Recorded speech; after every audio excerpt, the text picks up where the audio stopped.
Thank you, Mr Speaker. I'm delighted to take a call on the third reading of the Civil Aviation Cape Town Convention and Other Matters Amendment Bill 2010. And I think it's been a very, very interesting debate this afternoon. You never know what topics are going to come to the House, which will take us into all sorts of interesting territory. And I think we've had some very, very good discussion on this bill. And I am pleased that the opposition, Labour opposition, is supporting this bill at third reading. And I want to just go back and reinforce the work of the Transport and Industrial Relations Select Committee and the officials. Obviously, a lot of work has gone into this. There's no doubt about that. Negotiations have been involved. Officials have been involved in that. All of the work that goes on behind the scenes by officials who work in our public service, who work for the people of New Zealand, I thank them for that, and I also thank them again for their efforts to try and help us understand what is indeed a very technical bill, but we all seem to understand it's a very, very good thing. And that's why we're supporting it. Mr Speaker, I just wanted to pick up my colleague Carol Beaumont's point about consultation, because I think this is perhaps a good model of consultation that the government could consider for future bills.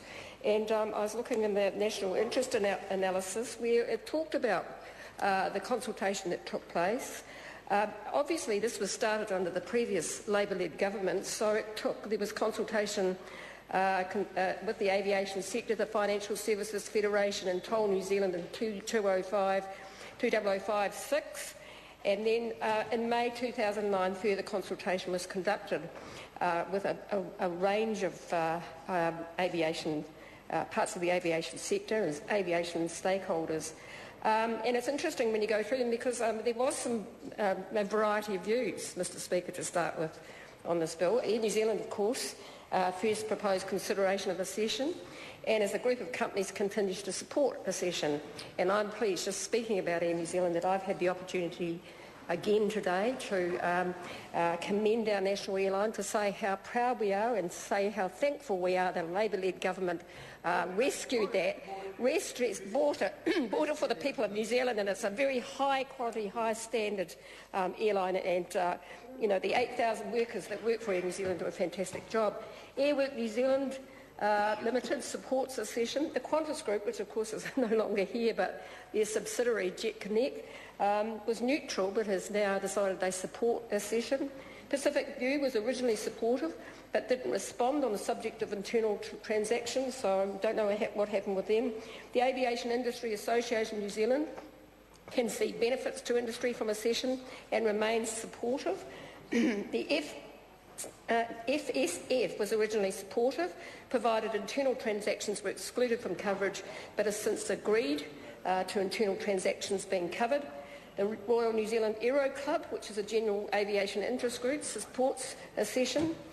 Toll New Zealand Limited support accession to the convention, and they want to be consulted on the future regarding accession to the protocol on railway rolling stock, and Kiwi Rail has now confirmed that position. Vincent Aviation Limited supports accession. The Aircraft Owners and Pilots Association was consulted but didn't respond, and then a range of ministries were also consulted.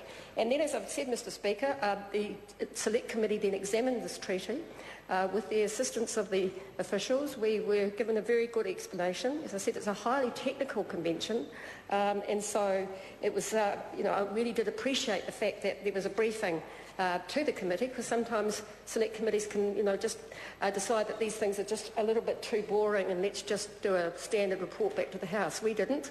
We asked for a briefing, and we appreciate, as I said, the efforts that the officials went to help us understand. So I'm pleased that Labour's supporting this bill. As I said, we've had an opportunity to traverse many areas in this debate, Mr Speaker. I think there are some issues that I'd just like to repeat very briefly on the matter of conventions. Our disappointment that we seem to be able to support some conventions but not others. Others that will actually do something about the fundamental rights and protections for workers in particular, I'm referring to, and others have talked about other conventions. There are some civil aviation authority issues. There are some air transport issues. I mean, there are some safety issues.